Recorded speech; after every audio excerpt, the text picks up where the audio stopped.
Halo guys, ketemu lagi dengan saya Ferdinand Robertua dalam mata kuliah Pengantar dan Evolusi Tujuan Pembangunan Berkelanjutan. Rekan-rekan, pasti banyak yang bertanya-tanya, kenapa sih kita harus membahas mengenai tujuan pembangunan berkelanjutan? Mengapa negara-negara sekarang sangat aktif dalam memperjuangkan implementasi dari tujuan pembangunan berkelanjutan? Penasaran? Yuk kita bahas dalam topik kekacauan dunia dan solusinya.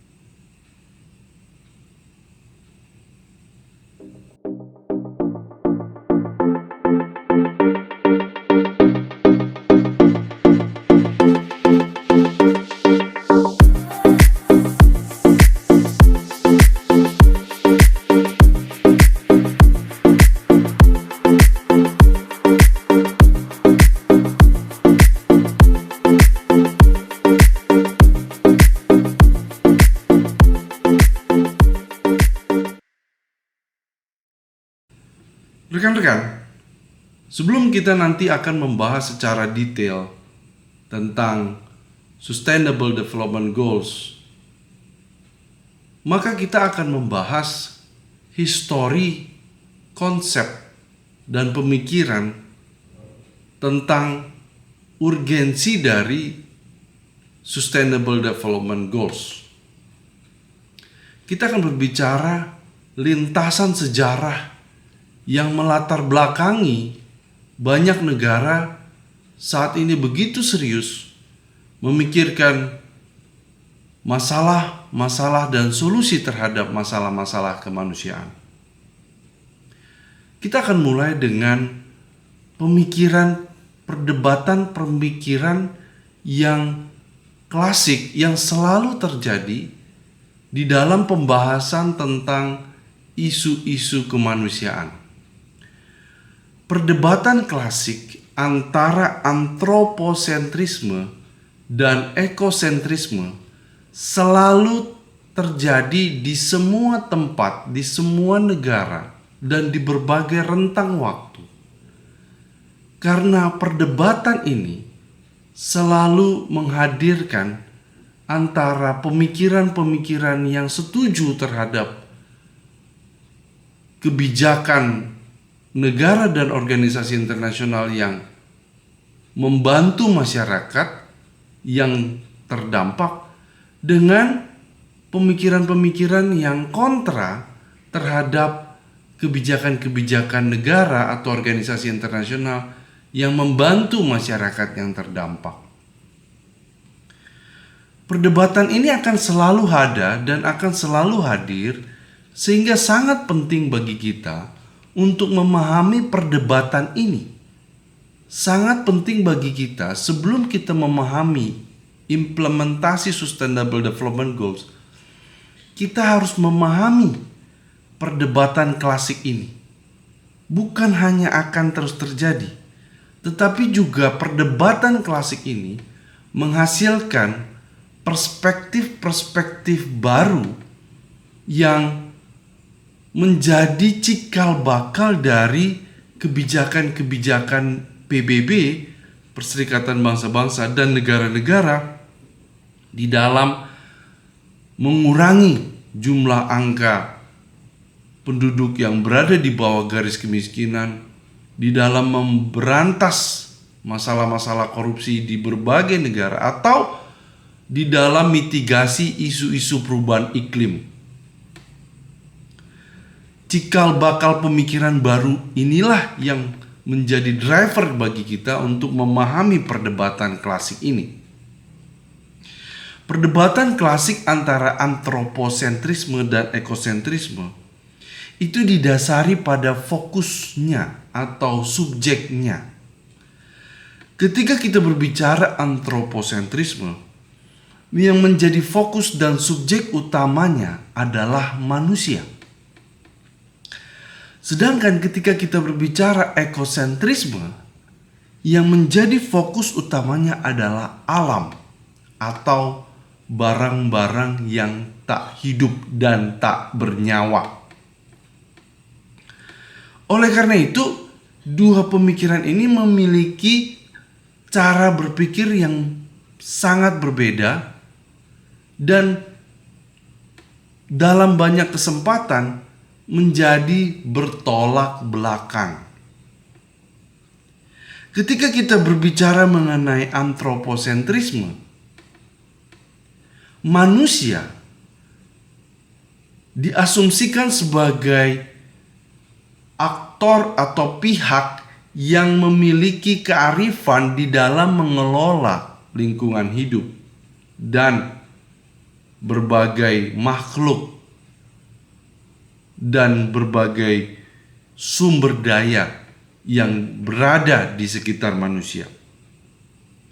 Fokusnya adalah manusia, dan asumsinya adalah manusia mampu mengelola secara bijaksana, mengelola secara adil, mengelola secara efektif.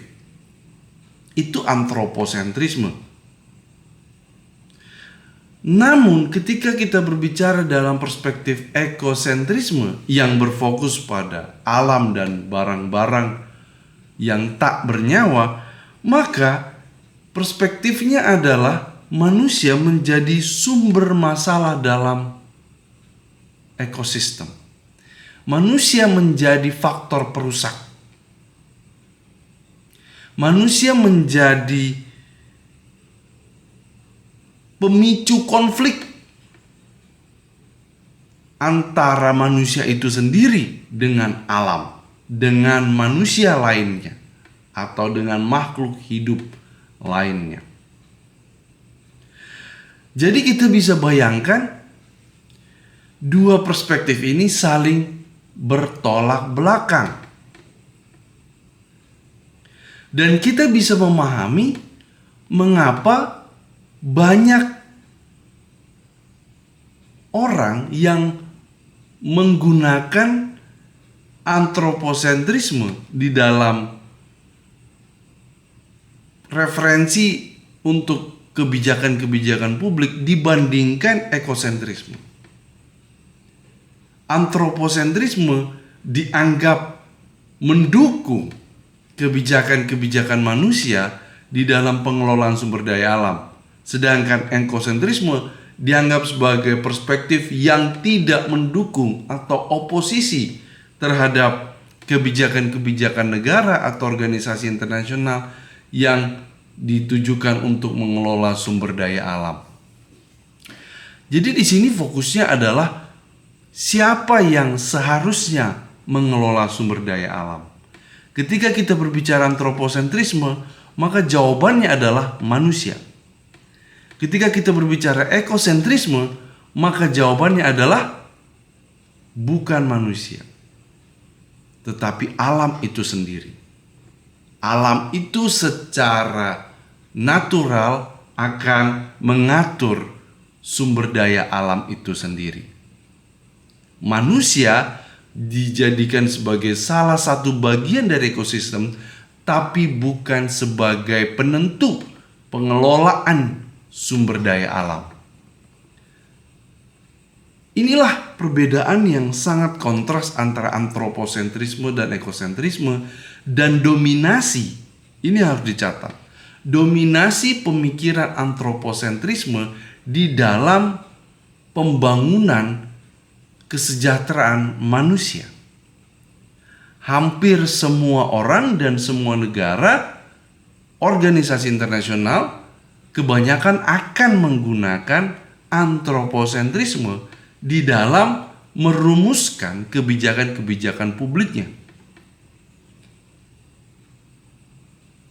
Sebagai contoh, ketika kita berbicara pengelolaan tambang, maka tambang itu lebih baik dikelola oleh manusia karena akan menghasilkan nilai ekonomis bagi manusia. Tetapi dalam perspektif ekosentrisme, pengelolaan tambang oleh manusia yang eksploitatif akan merusak ekosistem di sekitarnya dan mungkin ekosistem secara keseluruhan. Sehingga teman-teman, kita bisa lihat perdebatan klasik ini akan terus terjadi seperti yang saya katakan di awal. Dan ketika kita melihat lintasan sejarah manusia, perdebatan klasik ini terus menerus terjadi di setiap kejadian besar manusia. Kita akan lihat satu-satu kejadian-kejadian yang terjadi di dalam sejarah umat manusia. Yang pertama, ketika kita berbicara mengenai revolusi industri, penemuan mesin uap, penemuan kereta api, mengubah cara hidup manusia. Manusia menjadi lebih mudah untuk memproduksi barang. Manusia jadi lebih mudah untuk bepergian dari satu tempat ke tempat yang lain. Akibat dari penemuan mesin uap dan kereta barang. Ini adalah satu perwujudan dari pemikiran antroposentrisme. Karena manusia mampu menciptakan teknologi baru yang bermanfaat bagi manusia. Antroposentrisme. Kemudian terjadi Perang Dunia Pertama. Kejadian kedua. Perang Dunia Pertama berbicara tentang bagaimana menciptakan sebuah tata kelola tatanan dunia yang baru. Akibat dari munculnya negara-negara ekonomi baru di Eropa seperti Jerman, Prancis saat itu. Perang Dunia Pertama adalah cara manusia untuk menyelesaikan masalah pada saat itu. Ketika ada negara-negara yang bersaing antara Jerman, negara-negara Eropa saat itu, Jerman, Prancis, Portugal, Italia, mereka menyelesaikannya dengan kekerasan, dengan senjata. Senjata menjadi sebuah inovasi manusia saat itu untuk menyelesaikan masalah. Jadi Perang Dunia Pertama adalah sebuah kejadian di mana manusia mampu menyelesaikan masalah dengan kekerasan. Terciptalah sebuah konfigurasi politik yang baru di benua Eropa. Itu kejadian yang kedua. Lalu muncul fasisme Nazi yang berpikiran akan keagungan sebuah ras umat manusia. Sebuah ras yang saat itu ada di Italia, di Jerman, dan di Jepang. Perang Dunia Kedua adalah sebuah cara menyelesaikan masalah. Menyelesaikan masalah apa? Masalah Nazi, fasisme, dan munculan negara-negara yang mengagung-agungkan suku dan ras tertentu. Jadi tanpa ada Perang Dunia Kedua, tidak mungkin Nazi berhenti, fasisme berhenti. Perang Dunia Kedua sekali lagi sebuah solusi untuk menyelesaikan masalah. Tidak berhenti di Perang Dunia Kedua. Ternyata muncul lagi superpower baru saat itu, yaitu Rusia, yang mengagung-agungkan pemikiran tentang isolasionisme.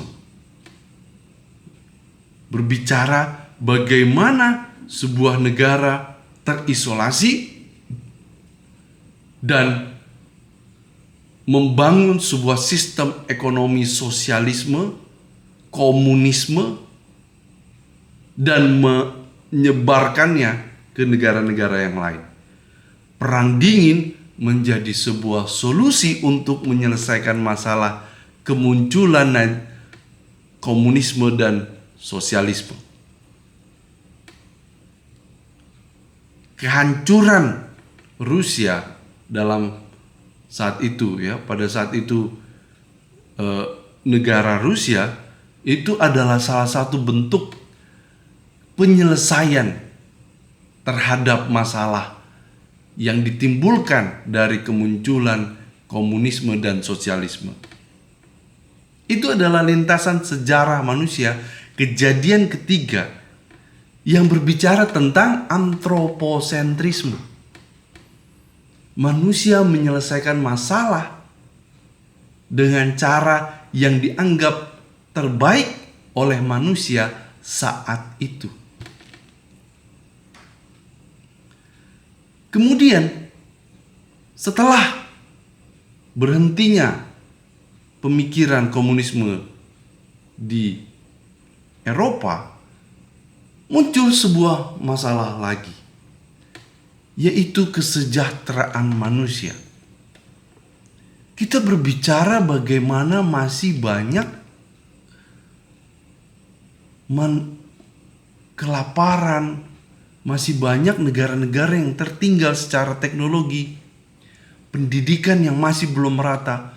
Maka muncullah perusahaan multinasional, muncullah organisasi-organisasi baru yang masuk ke berbagai negara, termasuk negara berkembang dan negara miskin, dengan tujuan untuk memberikan teknologi, memberikan akses pendidikan, memberikan pangan, bantuan pangan, dan lain sebagainya. Ini kita kenal dengan globalisasi. Munculnya McD, KFC, UNICEF, dan berbagai organisasi internasional yang masuk ke berbagai negara untuk membantu menyelesaikan masalah-masalah terkait kesejahteraan umat manusia. Ini adalah lintasan keempat, dan sekali lagi kita berbicara tentang dominasi antroposentrisme. Manusia menjadi penentu pengelolaan sumber daya alam dunia. Manusia menentukan sistem pengelolaannya. Dan yang terakhir, kejadian keenam yang terjadi, yang kita rasakan saat ini adalah digitalisasi. Manusia tidak mau terbatas oleh ruang dan waktu. Maka diciptakanlah media sosial seperti Instagram, Facebook, dan YouTube. Diciptakanlah mata uang digital seperti kripto dan berbagai jenis turunan mata uang kripto.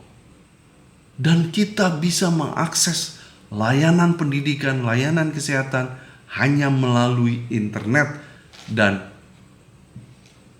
smartphone yang kita punya. Ini adalah fenomena keenam, yaitu digitalisasi.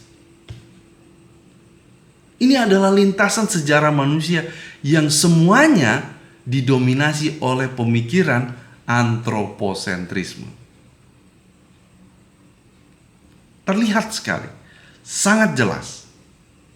Maka kalau kita tidak memahami perdebatan antara antroposentrisme dan ekosentrisme, apa yang terjadi? Kita tidak melihat perspektif dan alternatif yang berbeda dari antroposentrisme, yaitu ekosentrisme.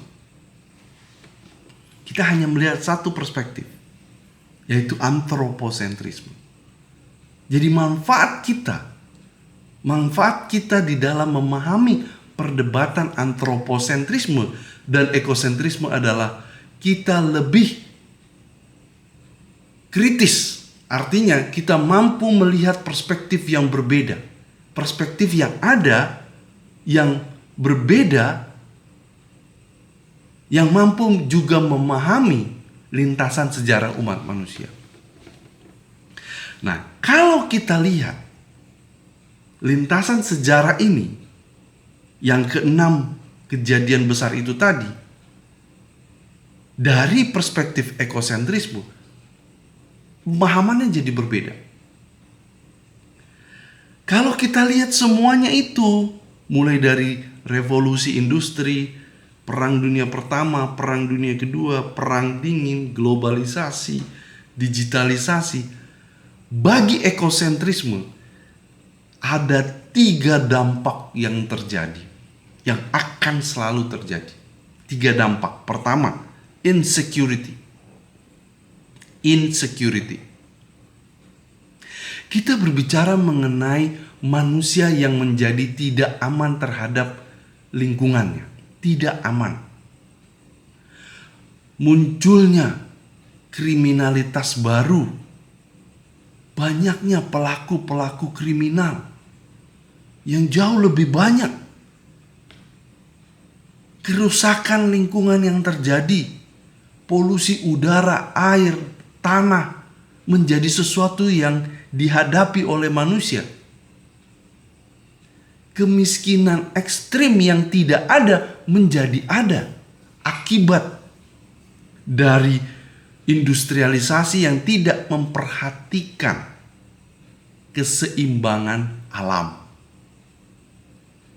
Ini kalau kita melihat dari ekosentrisme. Jadi kita bisa lihat bagaimana manusia menciptakan masalah akibat sistem yang dibuat oleh manusia. Kita bisa melihat bagaimana ketika terjadi dominasi manusia, masalah muncul. Salah satunya adalah inequality, insecurity. Tadi kita bahas insecurity, mulai dari kriminalitas, kerusakan lingkungan, dan kemiskinan. Yang kedua, dampak kedua kalau kita lihat dari ekosentrisme adalah inequality, ketidakadilan, ketidakmerataan, kesenjangan. Itu adalah kata-kata yang akan terus-menerus ada akibat dominasi antroposentrisme. Kita lihat antara yang kaya dan miskin semakin jauh bedanya. Bahkan 98% kekayaan umat manusia dikuasai oleh 2% umat manusia yang super kaya. Ini berbicara tentang inequality dalam kelas. Antara kelas orang kaya dan kelas orang miskin. Kelas pengusaha dan kelas pekerja. Kita bicara inequality di situ. Inequality dalam bidang apa lagi yang kita lihat? Dalam bidang gender. Ekosentrisme bicara tentang gender. Ekosentrisme berbicara bagaimana dampak dari lintasan sejarah manusia tadi memperparah diskriminasi yang terjadi kepada perempuan. Memperparah. Kita bisa lihat bagaimana banyaknya korban kekerasan dalam rumah tangga, korban kekerasan terhadap perempuan itu semakin banyak terjadi akibat inequality, akibat kegagalan pemerintah di dalam mengelola sumber dayanya, baik sumber daya alam dan sumber daya manusia. Yang ketiga, dampak yang terjadi ketika kita berbicara mengenai dominasi antroposentrisme adalah berbicara mengenai munculnya sistem demokrasi yang tidak demokratis, atau saya sebut dengan undemokrasi. Demokrasi yang tidak demokratis. Demokrasi yang menjadi topeng terhadap sistem pemerintahan yang otoriter. Demokrasi yang tidak melibatkan masyarakat dalam pengelolaannya. Demokrasi betul, tetapi bukan demokrasi yang sesungguhnya yang terjadi. Kita bisa lihat banyak negara yang mengklaim bahwa negaranya demokratis, tapi ketika berbicara mengenai masalah-masalah sosial dan politik yang terjadi di dalam negara tersebut diselesaikan secara otoriter. Kita mengenal istilah oligarki, kita mengenal bagaimana kekerasan dilakukan oleh negara terhadap media. Ini semua adalah fenomena undemokrasi, demokrasi yang tidak demokratis. Demokrasi yang menjadi topeng, hanya menjadi topeng terhadap pemerintahan otoriter, atau demokrasi yang tidak menjalankan amanah rakyat secara benar. Ini adalah 3 dampak yang terjadi ketika kita berbicara ekosentrisme. Tapi kalau kita hanya melihat dari antroposentrisme, kita bisa lihat dari narasi tentang lintasan sejarah manusia tadi, manusia berhasil menyelesaikan masalah melalui kekerasan, melalui senjata, melalui teknologi, dan lain sebagainya, dan lain sebagainya. Maka kita harus melihat sebuah perspektif yang baru. Di sini pentingnya kita melihat perspektif yang baru. Perdebatan antara antroposentrisme dan ekosentrisme bermanfaat di dalam melahirkan perspektif yang baru. Antroposentrisme 2.0. Antroposentrisme harus direvisi, harus direformulasi, harus dikembangkan agar tidak terjadi lagi atau mengurangi, paling tidak mengurangi dampak dari yang tiga tadi: insecurity, inequality, dan undemokrasi. Antroposentrisme harus direformulasi agar tidak memperparah tiga dampak yang terjadi yang sudah dipaparkan oleh pemikir-pemikir ekosentrisme. Ini adalah sebuah gagasan saya agar supaya kita tidak terjebak di dalam dikotomi ini. Maka antroposentrisme harus direformulasi. Nah, antroposentrisme 2.0 adalah antroposentrisme yang tetap berbasis pada manusia, berfokus pada manusia. Tapi ini yang penting, penjelasan atau spesifik terhadap manusia siapa. Maka dalam ini kita berbicara mengenai masyarakat atau manusia yang terdampak dan terpinggirkan, bukan pada manusia-manusia yang berkuasa. Kita harus berbicara mengenai nelayan, rimbawan, masyarakat adat, masyarakat yang di bawah garis kemiskinan, perempuan yang menjadi korban dari kekerasan. Itu adalah fokus dari antroposentrisme 2.0. Kita tetap berfokus pada manusia, tetapi kita harus melihat dampaknya terhadap manusia. Fokus terhadap masyarakat yang terdampak dan terpinggirkan dan termarginalisasikan. 3T, terdampak, terpinggirkan, dan termarginalisasikan. Hanya dengan kita melihat seperti itulah, maka kita bisa mampu membangun sebuah tatanan baru yang mendengarkan, mempertimbangkan tiga dampak yang telah diajukan oleh ekosentrisme. Sekali lagi, kita mampu membangun sebuah tatanan ekonomi sosial politik yang baru yang mempertimbangkan dan mendengarkan dampak-dampak yang dipaparkan, disampaikan oleh pemikiran ekosentrisme. Tetapi saya tidak setuju kalau ekosentrisme menjadi solusi, karena bagaimanapun juga ini yang penting. Kita punya masalah yang berkaitan dengan manusia. Seperti yang saya sampaikan tadi, banyak sekali masalah yang terjadi yang harus diselesaikan oleh manusia. Sangat sulit menyelesaikan masalah pandemi COVID kalau kita tidak memiliki vaksin yang dihasilkan oleh manusia.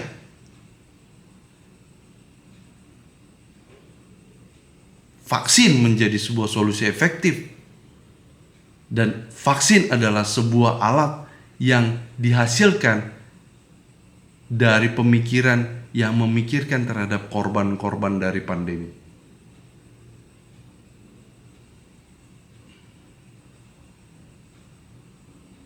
Ketika kita berbicara tentang pengelolaan sumber daya alam, maka kita tidak bisa menutup semua area tambang begitu saja.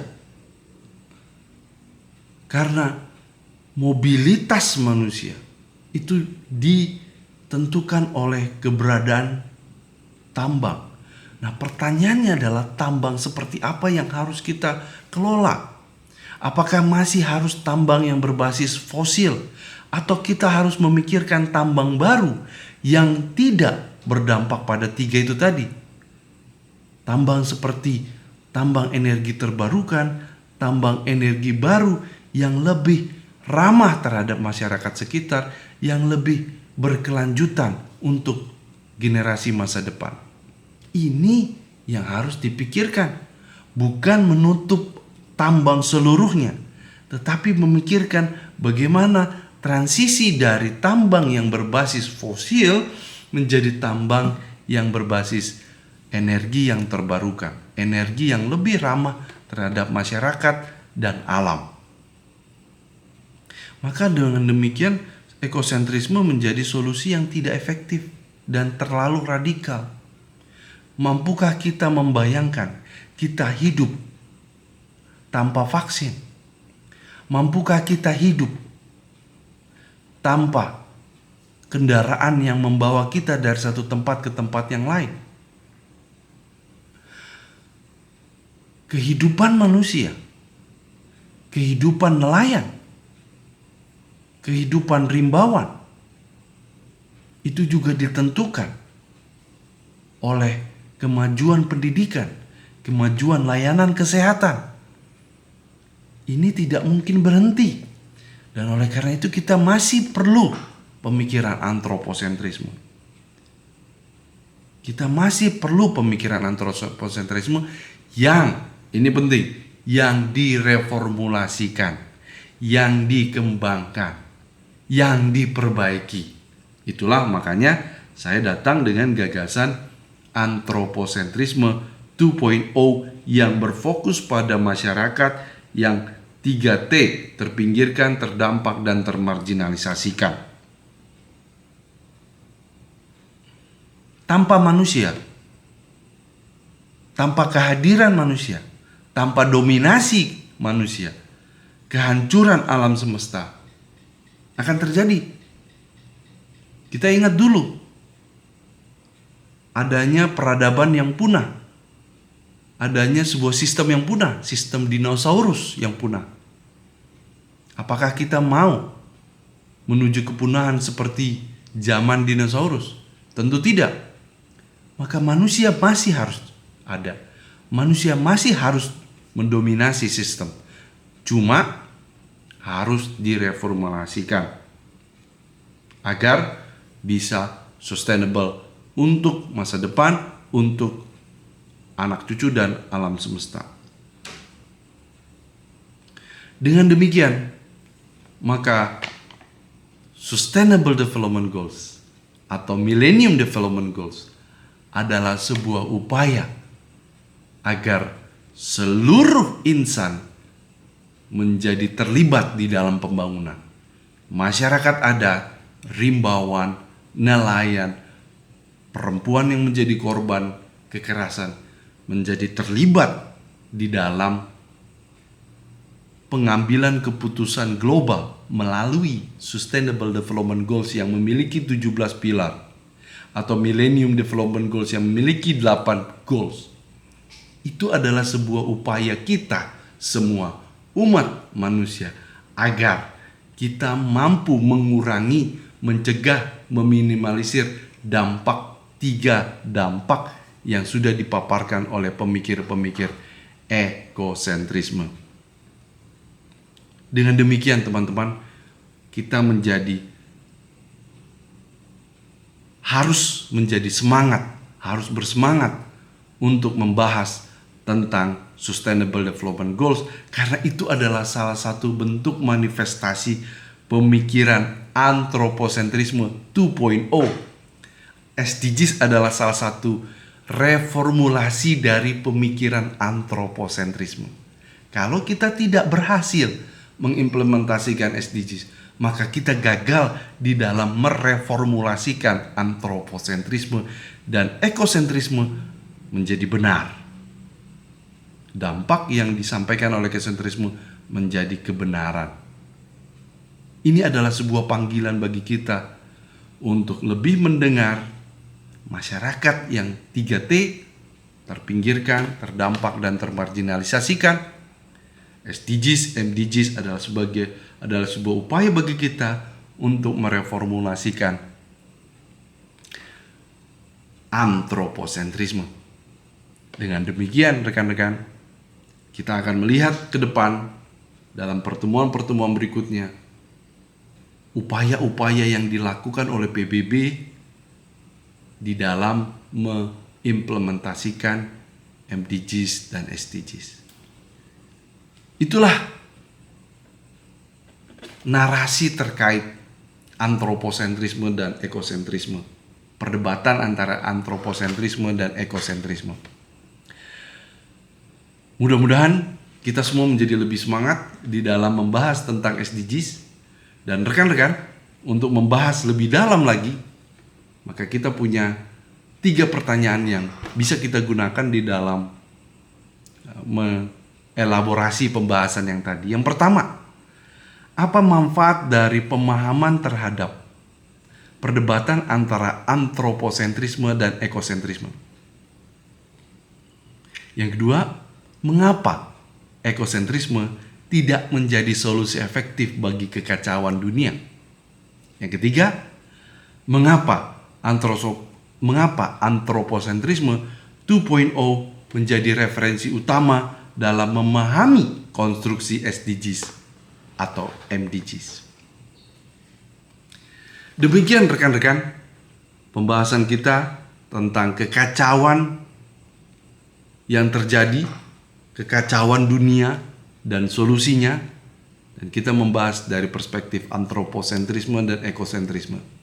Terima kasih rekan-rekan yang sudah mau mendengarkan video ini, dan kita harus tetap semangat di dalam mengimplementasikan SDGs. Apabila ada pertanyaan, silakan letakkan pertanyaan di comment box di bawah ini. Jangan lupa like and subscribe. Thank you guys, sampai ketemu di pertemuan berikutnya, di video-video berikutnya. Salam SDGs. Bye-bye.